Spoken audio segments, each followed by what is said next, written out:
Pernahkah Anda membayangkan bahwa di balik secangkir kopi atau sepiring nasi yang Anda nikmati, tersimpan sebuah cerita tentang jati diri bangsa?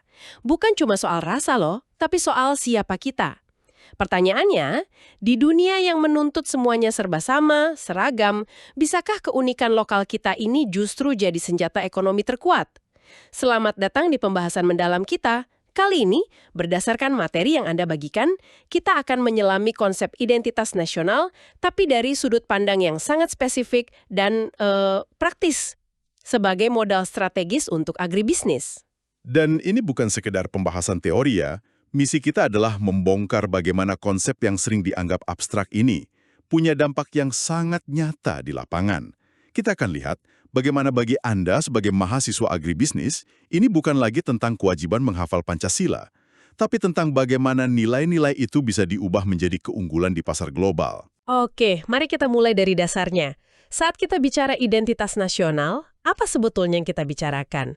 Materi Anda menyebutnya sebagai konstruksi nilai, simbol dan karakter kolektif.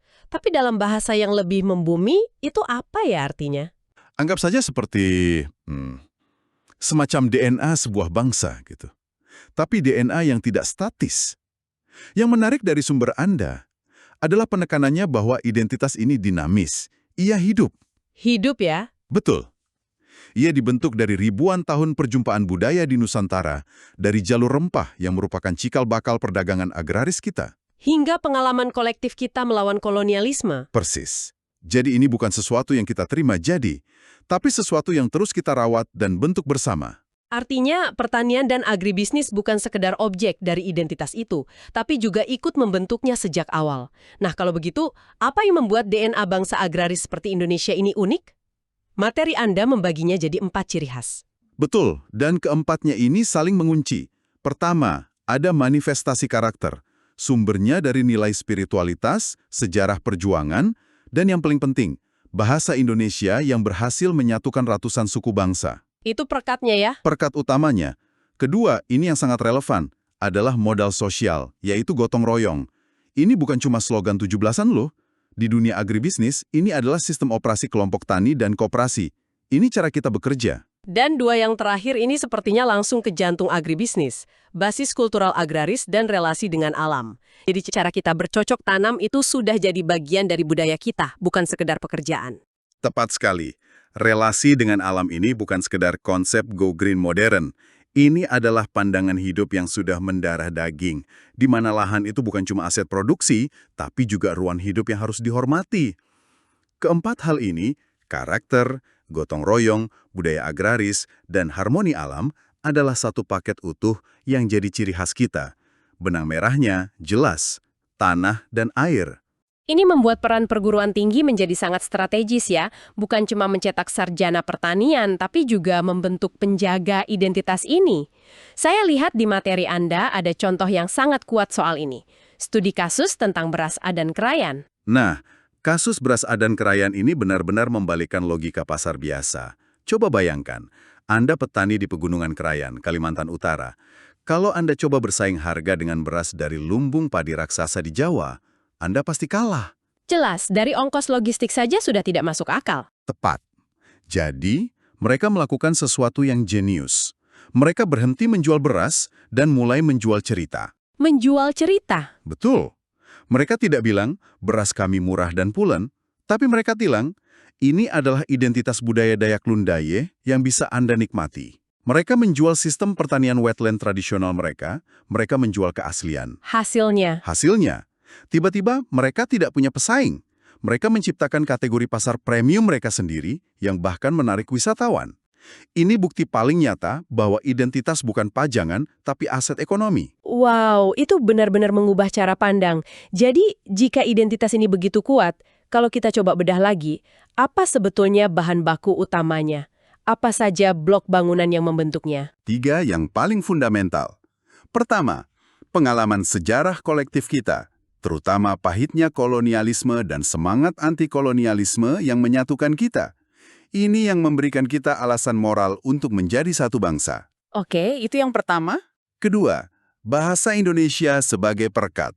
Tanpa itu, kita mungkin hanya kumpulan suku bangsa, bukan satu negara. Dan yang ketiga, ini yang paling relevan dengan kita, adalah kearifan lokal agraris. Materi Anda menyebut sistem subak di Bali atau talun di Sunda. Dan penting untuk dipahami, subak atau talun itu bukan sekedar teknik irigasi atau metode berkebun loh. Itu adalah sebuah filosofi hidup yang utuh. Di dalamnya ada aturan sosial, ritual keagamaan, dan prinsip keadilan pembagian air. Itu adalah bukti bahwa konsep keberlanjutan atau sustainability yang sekarang ramai dibicarakan dunia sebenarnya sudah ada dalam DNA agraris kita sejak ratusan tahun lalu. Tentu, kalau kita bicara pilar utama yang menyatukan semua itu, kita tidak bisa lepas dari Pancasila. Ia disebut sebagai dasar filsafat bangsa. Tapi bagaimana kita menerjemahkan sesuatu yang filosofis ini ke dalam praktek agribisnis sehari-hari? Mari kita ambil satu sila saja sebagai contoh. Sila kelima, keadilan sosial bagi seluruh rakyat Indonesia. Ini bukan sekedar kalimat indah kan? Bagi seorang pebisnis di bidang agraris, ini adalah pertanyaan etis yang fundamental. Seperti apa contohnya? Apakah kebijakan perusahaan Anda sudah memastikan petani plasma mendapat bagi hasil yang adil? Apakah model bisnis Anda melindungi lahan pertanian dari alih fungsi? Sila kelima menantang kita untuk menempatkan petani sebagai subjek pembangunan yang sejahtera, bukan sekedar objek produksi untuk ditekan ongkosnya. Selain pilar utama seperti Pancasila, materi Anda juga menyinggung unsur yang lebih purba, ya, seperti primordialisme dan sakralitas. Tradisi, bahasa daerah, ritual tanam padi. Dulu ini sering dianggap penghambat modernisasi, tapi di sini justru disebut sebagai penguat. Justru disitulah uniknya Indonesia. Bhinneka Tunggal Ika bekerja karena kita tidak berusaha menyeragamkan semua. Unsur-unsur yang Anda sebut tadi, ritual, tradisi lokal, itu yang memberikan rasa dan makna pada produk pertanian kita. Ini yang membuat produk kita punya jiwa. Tapi ini kan asumsi kalau semua berjalan ideal ya. Pasti ada kalanya identitas sakral ini justru berbenturan dengan kebijakan nasional dari atas. Saya lihat materi Anda punya contoh yang sangat tajam soal ini, kasus Sagu Papua. Nah, ini adalah contoh klasik dari benturan antara logika teknokratis dengan identitas budaya. Dari kacamata Jakarta, mungkin tujuannya baik, diversifikasi pangan, substitusi dengan beras untuk pemenuhan gizi. Logis ya. Tapi bagi masyarakat di Papua, sagu itu bukan sekedar karbohidrat. Sagu adalah bagian dari ritual, bagian dari arsitektur rumah, bagian dari eksistensi mereka. Memaksakan beras sama artinya dengan mengikis identitas mereka. Kasus ini memaksa kita bertanya, kebijakan pangan itu seharusnya hanya tentang kalori dan gizi, atau juga tentang harga diri dan jati diri? Pertanyaan yang sangat dalam. Ini menunjukkan betapa terikatnya pertanian dengan sejarah dan pembentukan bangsa. Bahkan tokoh-tokoh pendiri bangsa seperti Muhammad Hatta dan Ki Hajar Dewantara, menurut sumber Anda, sangat vokal soal ini. Tentu saja, mereka paham betul bahwa bangsa ini lahir dari rahim agraris. Ide koperasi dari Bung Hatta misalnya, itu bukan cuma soal efisiensi ekonomi, itu adalah alat emansipasi. Alat untuk membangun kesadaran kolektif dan kekuatan tawar petani di hadapan tengkulak atau pemilik modal besar. Koperasi adalah wujud gotong royong yang dilembagakan. Pertanian bagi mereka adalah panggung perjuangan kedaulatan. Dan keragaman dari Sabang sampai Merauke yang terangkum dalam Bhinneka Tunggal Ika ternyata bukan cuma soal politik ya. Dalam agribisnis, ini adalah sebuah anugerah. Sebuah anugerah yang menurut saya belum kita manfaatkan sepenuhnya. Coba bayangkan, saat negara lain mungkin hanya bisa menawarkan satu atau dua produk unggulan yang seragam, Indonesia bisa menawarkan sebuah perpustakaan cerita rasa yang tak ada habisnya. Kopi dengan ratusan cita rasa unik, sambal dengan ribuan variasi, rempah yang tak terhitung jumlahnya. Keragaman gastronomi ini adalah keunggulan kompetitif kita yang paling sulit ditiru. Jadi proses sosio-historis kita sebagai bangsa agraris ini benar-benar membentuk segalanya. Ini membawa kita ke studi kasus lain yang menarik. Lahirnya koperasi tani sebagai wujud identitas kolektif. Bagaimana solidaritas skala kecil di desa bisa berubah menjadi kekuatan nasional? Disinilah kita melihat bagaimana identitas menjadi sebuah kekuatan aksi. Menurut materi Anda, pada awal kemerdekaan, koperasi tani dibentuk bukan hanya untuk tujuan ekonomi. Ia adalah sekolah kebangsaan bagi para petani. Di sanalah mereka belajar berorganisasi, berdemokrasi, dan merasakan menjadi bagian dari sebuah negara baru. Solidaritas komunal yang tadinya hanya sebatas sawah di desa mereka, ditransformasikan menjadi kekuatan kolektif yang menopang fondasi pertanian sebuah bangsa yang baru merdeka. Oke, kita sudah punya modal identitas yang begitu kaya dan kuat ini. Tapi sekarang kita hidup di abad ke-21. Tantangannya pasti sangat berbeda. Globalisasi misalnya. Ini teman atau lawan bagi identitas agraris kita? Ini adalah pedang bermata dua. Di satu sisi, pasar terbuka lebar. Produk kita bisa dinikmati orang di seluruh dunia. Tapi di sisi lain, ada dua ancaman besar yang disebut dalam materi Anda. Pertama, komodifikasi. Komodifikasi. Apa itu? Itu terjadi ketika produk yang tadinya punya nilai sakral atau sosial, seperti beras untuk upacara adat, direduksi maknanya. Hanya menjadi barang dagangan yang diukur per kilogram. Maknanya hilang. Dan yang kedua, ini yang lebih berbahaya mungkin, adalah standarisasi global. Tekanan agar semua produk seragam. Kopi harus punya rasa tertentu yang disukai pasar barat. Buah harus punya ukuran dan warna yang sama persis. Tepat. Ini adalah pertarungan langsung antara logika efisiensi pasar melawan pelestarian identitas. Pasar global menuntut keseragaman, sementara kekuatan kita justru ada pada keragaman. Ini dilema nyata yang dihadapi para pelaku agribisnis saat ini. Di tengah dilema itu, muncullah disrupsi digital. Ini menambah kerumitan atau justru bisa jadi jalan keluar. Apa nilai budaya di dalamnya? Digitalisasi memungkinkan cerita dari pelosok desa di Indonesia sampai langsung ke layar ponsel konsumen di New York atau Tokyo. Ini berarti agribisnis justru bisa jadi benteng pertahanan identitas di era modern. Dan untuk ini, ada studi kasus yang sangat relevan. Indikasi geografis untuk kopi Toraja. Betul. Strategi ini sangat cerdas untuk melawan standarisasi. Melalui sertifikasi indikasi geografis atau IG, nama Toraja dan standar produksinya dilindungi secara hukum. Tunggu dulu, jadi indikasi geografis atau IG itu semacam hak paten untuk sebuah daerah. Saya tidak pernah melihatnya dari sudut pandang itu. Itu artinya identitas lokal bisa dilindungi oleh hukum sama seperti penemuan teknologi. Luar biasa. Anda menangkap esensinya dengan sempurna. IG mengubah nama Toraja menjadi sebuah tameng hukum. Tidak sembarang kopi bisa memakai nama itu. Harus dari wilayah geografis tertentu, diproses dengan cara-cara tradisional yang sudah ditetapkan.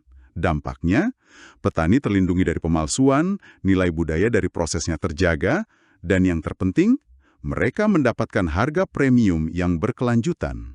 Ini adalah cara paling elegan untuk mengubah identitas lokal menjadi modal ekonomi yang terlindungi. Jadi kalau kita tarik benang merahnya, apa relevansi paling mendasar dari semua ini untuk Anda sebagai mahasiswa agribisnis? Maksud saya, so what does it all mean? Relevansi pertama dan utama, identitas adalah keunggulan kompetitif yang paling otentik. Kualitas teknis produk, seperti rasa atau aroma, suatu saat bisa dikejar atau ditiru oleh pesaing dari negara lain.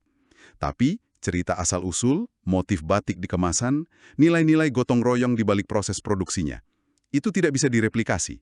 Itu adalah sidik jari kita di pasar global. Relevansi kedua, ini soal kemandirian. Dengan kita lebih menghargai produk lokal yang syarat identitas ini, secara otomatis kita memperkuat petani kita dan membangun kedaulatan ekonomi yang sejalan dengan nilai keadilan sosial Pancasila. Dan yang ketiga, yang sering dilupakan, identitas ternyata memicu inovasi. Karena untuk bisa menjual cerita identitas, kita dituntut untuk kreatif.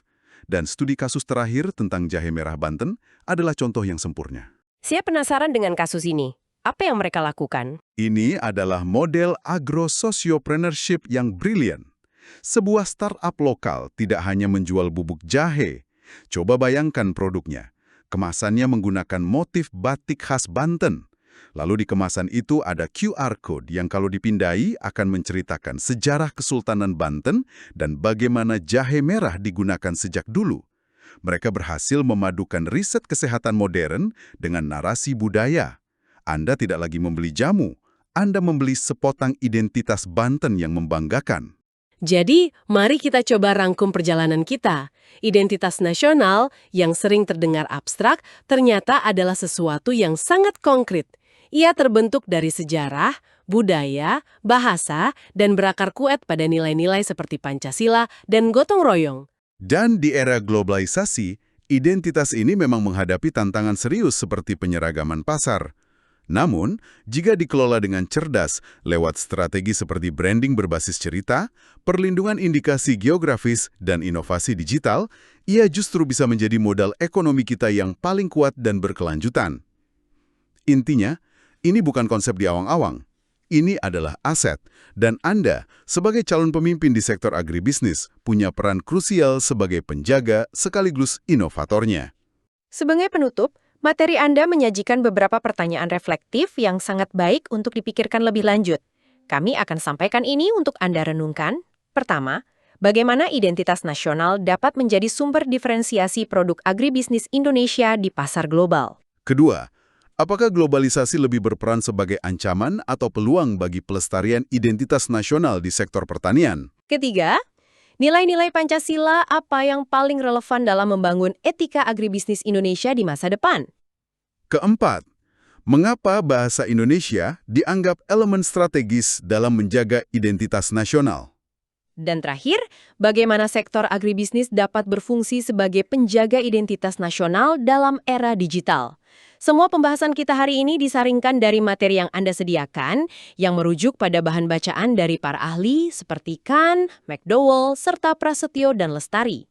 Sebagai pemikiran penutup untuk Anda, jika setiap produk agribisnis yang kita hasilkan adalah duta bangsa di panggung dunia, cerita unik apa tentang Indonesia yang ingin Anda sampaikan melalui mereka? Dan yang lebih penting, bagaimana cerita itu bisa Anda mulai rancang dari ruang kelas dan proyek-proyek Anda di kampus mulai hari ini?